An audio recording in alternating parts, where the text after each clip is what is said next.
Merhaba sevgili hanımlar, değerli takipçilerim. Ayşe'nin El İşi Dünyası YouTube kanalıma hoş geldiniz. Şöyle gördüğünüz gibi Alize Angora Gold'la karşınızdayım. İpimin renk numarası 102 numara ipimin renk numarası hanımlar. Şöyle 4 numaralı kullanıyorum. 1.60 milim. Bugün model anlatımı yapmayacağım. Daha önce size modeli anlattım. Bir modelimin kol ve yaka kesimini anlatacağım. Pratik bir şekilde nasıl yelek, kol ve yaka kesimi yapabilirsiniz. Onu şimdi sizinle paylaşacağım. Şu şahane modelimin kol ve yaka kesimini anlatacağım. Kol altı kesimi ve yaka kesimini anlatacağım size hanımlar. Şöyle ipimizi, bakın modelimizi ördük. Hasır modeli geldik. Şimdi buraya kol altı oyuntusunu yapacağız hanımlar. İpimi doluyorum. Şuradaki bakın şu trabzanın tepesindeki trabzanın tepesine batıyorum. Şöyle uzun bir trabzan ipimi doladım, yanındakine batıyorum. Şöyle trabzan. Şöyle yukarıya çıktıkça daha kısa trabzanlar, şunu düzeltmek için daha kısa trabzanlar, şöyle ikili trabzan. Bakın şöyle ikili trabzanlar buraya. Zincirin içine batıyorum. Şöyle minik bir ikili trabzan. Hemen yandakine battım aynı şekilde. Bir sonrakine batıyorum, yine ikili trabzan. İpimi doluyorum. Bir kere doluyorum. Şöyle üçlü trabzan çok uzun değil. Şu orantıyı şurayı düzeltmek için. Bakın şöyle uzun bir trabzan.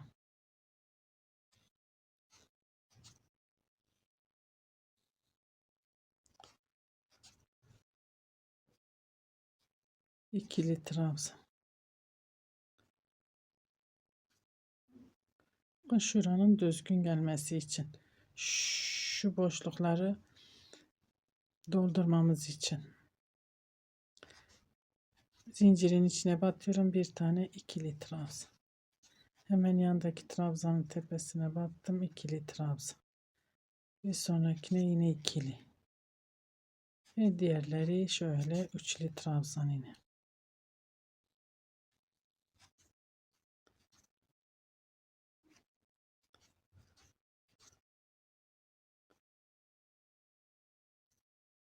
Bakın şöyle orantılı bir şekilde kol altı oyuntumuzu yaptık hanımlar. Şimdi bu bizim sağ kol altı oyuntumuz oluyor. Sağ tarafımız oluyor. Solu yaptığımız zaman önce buradan başlayıp buradan, bakın, önce kol altını keseceğiz. Sonra kol altı oyuntusunu yapacağız. Sonra yakayı keseceğiz. Şimdi burada önce kol altı, yine burada modelimizi ördükten sonra buradaysa sol tarafı yaptığımız zaman önce kol altı trabzanlarımızı yapacağız. Sonra modelimizi devam ettireceğiz. Onu da sizinle paylaşmak istiyorum. Yeni öğrenen arkadaşlarımız bazen onu yapamıyor, soruyorlar. Onun için söylemek istedim hanımlar.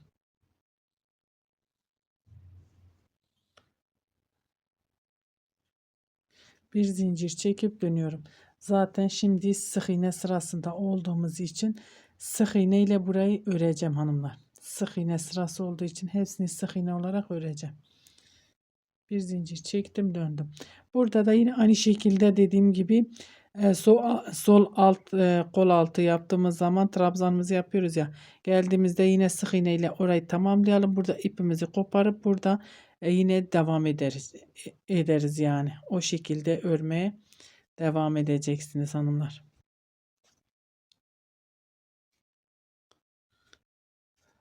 Sık iğne sırası olduğu için sık iğne ile hepsini örmeye, şimdi buraya kadar sık iğne ile örmeye devam edeyim. Evet hanımlar, kol altı oyuntumuzun sık iğnelerini yaptık. Şimdi burada son trabzanımızın tepesine batıyoruz, sık iğne. Yine bakın modelin trabzanlarına battım. 1 2 3 4 4 tane sık iğne, 1 2 3 zincir. Hemen yanındaki trabzanın tepesine batıyorum. Sık iğne 1 2 3 4. Buradaki trabzanın tepesine batıyorum, sık iğne. Şimdi hanımlar, siz bu videomu ilk kez izliyorsanız, model kurulum videosunu izlememişseniz linkini bu videonun açıklama kısmına bırakacağım. Oradan tıklayarak izleyebilirsiniz.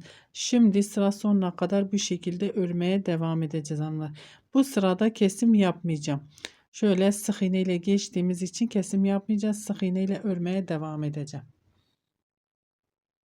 Evet hanımlar, sık iğne sıramı tamamladım, geldim. Şöyle sıra sonuna kadar sık iğne ördük, geldik. Kenar trabzanlarımı yaptım. Zincirle beraber 5 tane trabzanımız var. Ördük, ipimi doluyorum. İlk modelin tepesine batıyorum. Şimdi burada yaka kesimi yapıyorum. 1 2 tane trabzan örüyorum hanımlar. Burada 4 taneydi. Şimdi 2 indiriyorum. Kesim yapıyorum. İpimi doluyorum. Şu 2 trabzanın beline giriyorum. 1 2 tane trabzan da buraya. Şöyle minicik bir model yapıyorum. İpimi doluyorum. Buradaki trabzan tepesindeki sık iğnenin içine batıyorum. Şöyle trabzan veriyorum. İpimi doladım. Diğer modelin tepesine batıyorum. 1 2 3 4 trabzan. İpimi doluyorum. Trabzanlarımın şöyle hepsini toplayıp 1 2 3 4 tane trabzan. İpimi doluyorum. Şu tekli trabzanın tepesindeki sık iğnenin içine batıyorum. Bir tane trabzan. Burada bakın minik bir model yaptık. Bir sonraki sıramızda zaten bunu bitireceğiz. Şimdi bu şekilde şuraya kadar örmeye devam edelim. Modelimi kamera arkasında örmeye devam edeyim. Tamamlayıp geliyorum. Evet hanımlar, şöyle modelimi tamamladım. Sıra sonuna geldim. Şöyle buradaki dönüşümüzü sağlayacağız. Kol altı ipimi doluyorum.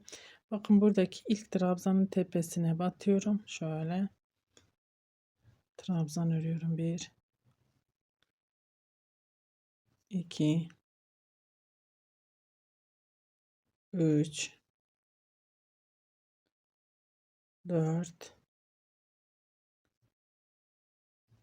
ve 5. 5 tane trabzanımızı ördük. Buradaki trabzanımızı burada devam ettireceğiz. Bu bizim kol altı oyuntumuz olmuş oldu hanımlar. Şimdi burası birleştiği zaman bunlar şöyle kıvırma olmuyor. Onu da sizinle paylaşmak istedim. Bir zincir çekiyoruz ve dönüyoruz. İlk trabzanın tepesine batıyoruz. Sık iğne.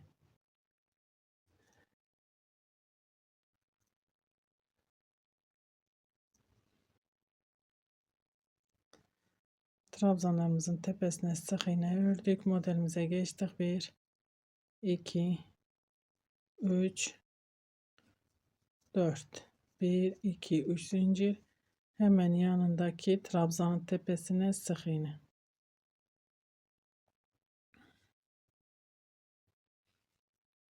Burada yine 4 tane sık iğnemiz var.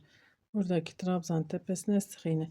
Bu şekilde yakaya kadar örmeye devam edelim. Burada herhangi bir işlemimiz yok. Artık geldiğimizde burada dönüşümüzü sağlayacağız her seferinde.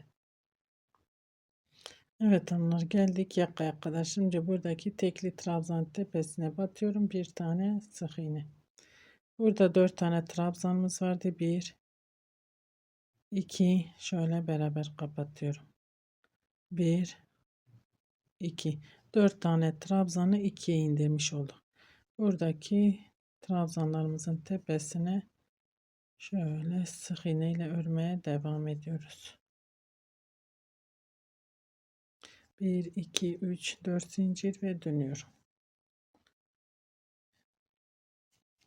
İpimi doladım, dibindekine değil bir sonrakine batıyorum. Şöyle kenar trabzanlarımızı örüyoruz hanımlar. Toplamda zincirle beraber 5 tane trabzanımız var. Ona dikkat edelim. Çünkü sık iğne olduğu için insan atlatabiliyor. 1 2 3 4 5. Bir zincir çekmeden ipimi doluyorum. buradaki tekli trabzanın tepesine batıyorum. Şöyle trabzanın tepesine batıyorum. Bir tane trabzan. İpimi doluyorum. Buradaki bakın yuvanın içine giriyorum. Modelimi örüyorum. 1 2 3 buradaki trabzanlarımızı modelimizi bitirmiş olduk ve diğer modele geçmiş olduk hanımlar. Bakın burada bu modelimiz bitmiş oldu. Bunu tam model olarak örüyorum. İpimi doladım. 4 trabzanımı yaptım. Beline giriyorum. 1 2 3 4 ipimi doluyorum. Tekli trabzanın tepesindeki sık iğneye batıyorum. Şöyle trabzan. Bu şekilde sıramı tamamlıyorum. Burada zaten dönüşümüzü sağlayacağız. Herhangi bir işlemimiz yok. Döndüğümüzde yakaya gelince beraber kesmeye devam edeceğiz hanımlar. Evet hanımlar, şöyle ördüm. Sık iğne sırasını tamamladım. Geldim. Burada herhangi bir işlem yapmadık. Tek tek sık iğnelerimizi battık. Geldik. Şimdi kenar trabzanımı yaptım. İpimi doluyorum. Hiç zincir çekmeden modelimin tepesine batıyorum. Şöyle bir iki tane trabzan. İpimi doluyorum. İkisinin beline giriyorum. Şöyle bir iki trabzan. Burada yaptığımız uygulamanın aynısını burada yapıyoruz. İpimi doladım. Trabzanın tepesindeki sık iğneye batıyorum. Trabzan. Ve modelimi tam olarak örüyorum burada. 1 2 3 4 aynı şekilde örmeye devam edeceğim. Gidip dönelim, yine yakaya gelince beraber kesime devam edeceğiz hanımlar. Evet hanımlar, yaka kısmına geldim. Buradaki trabzanın tepesine batıyorum. Bir tane sık iğne. Yarım modelin tepesine bir, yanındakine battım 2, beraber kapatıyorum. Bir sonrakine battım 1, 4 tane trabzanımız var. 2'ye indiriyoruz hanımlar. Ve kenar trabzanlarımın tepesine batıyorum. Şöyle sık iğne örüyoruz. Modelimiz bir sıra sık iğne, bir sıra trabzan şeklinde gittiği için 1 2 3 4 zincir ve dönüyorum. Dibindekine de bir sonrakine batıyorum. Şöyle trabzanlarımızı örüyoruz.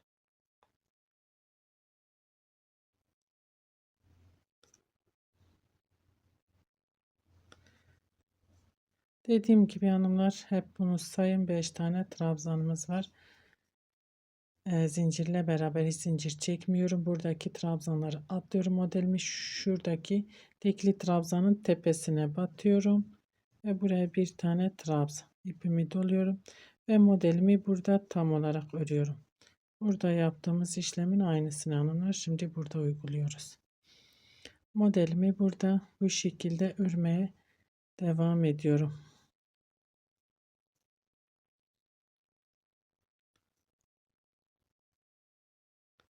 Ben yine sıramı tamamlayıp döneyim. Beraber tekrar dönüşte kesmeye devam edeceğiz. Evet hanımlar, sık iğne sırasını tamamladım. Geldim. Şöyle trabzanlarımı ördüm. Yine kesimdeyiz. İpimi doluyorum. Modelin tepesine batıyorum. 1 2 tane trabzan. İpimi doladım. Beline giriyorum. 1 2 trabzan. İpimi doladım. Sık iğneme batıyorum ve aradaki trabzanımı örüyorum. Düz bir şekilde modelimizi örmeye devam ediyoruz.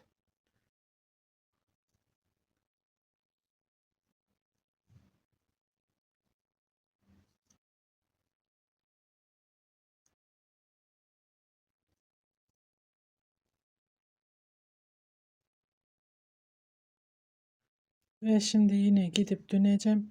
Yakaya gelince beraber kesime devam edeceğiz hanımlar. Evet hanımlar, şöyle tekli trabzanıma battım. 1 2 hepsini bir kapatıyorum. 1 2 hepsini bir kapattım ve tek tek trabzanlarımın tepesine batıp trabzanlarımı örüp geliyorum hanımlar. Evet hanımlar, şimdi geldim. Şöyle ipimi doluyorum. Buradaki tekli trabzanın tepesine batıyorum. Şöyle bir tane trabzan örüyorum. İpimi doluyorum ve normal modelimi örmeye devam ediyorum. Artık kesimimiz bitti hanımlar. Kesim yapmayacağım. Bir sonrakinde sadece şu tekli trabzanın tepesine batmayacağız. Direktmen modelimizi öreceğiz. Buradan şöyle tekli trabzanımız yok. Artık o olmayacak ve düz örmeye devam edeceğiz. Şimdi ben gidip döneceğim. Dönüşte yine beraber onu da düz bir şekilde örmeye devam edeceğimiz için onu da göstereceğim size. Şimdi bu şekilde örmeye devam ediyorum. Dönüşte beraber devam edelim hanımlar. Evet hanımlar, şöyle sıramı tamamladım. Geldim buradaki bir tane trabzanımız var. O trabzanın tepesine değil, şöyle kenar trabzanın tepesine batıp sık iğnemizi örüyoruz hanımlar. Bu şekilde kesimimi bitirmiş oldum. Şöyle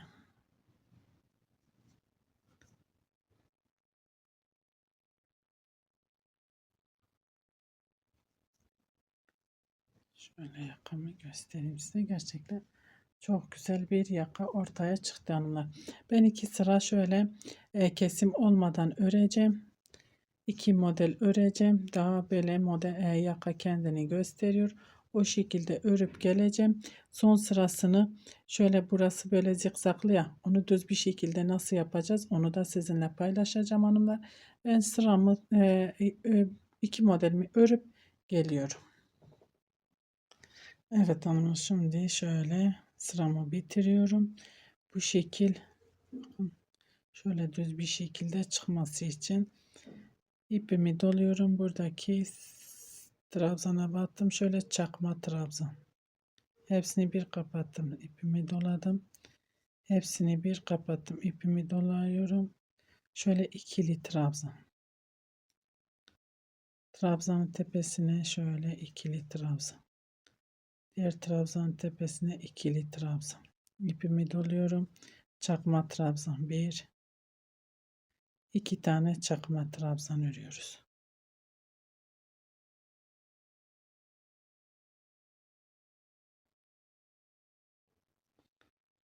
Tepeye şöyle bir, iki tane sık iğne. İpimi doluyorum. Çakma trabzan. Hepsini bir kapattım. İpimi doladım. Şöyle bir kapatıyorum. İpimi doluyorum. İkili trabzan.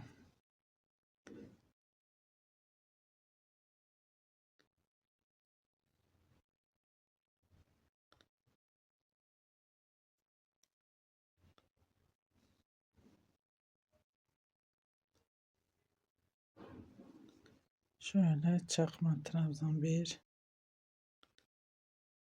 iki.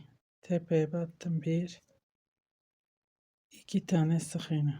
Bakın şöyle düz bir şekilde bitirmiş oluyoruz. İpimi doluyorum. Çakma trabzan.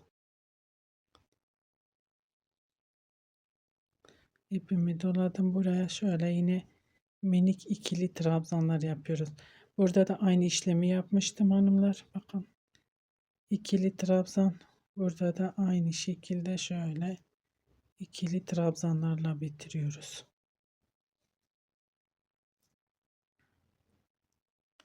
Bitişimizin düzgün gelmesi için birleştirirken zorlanmayalım hanımlar.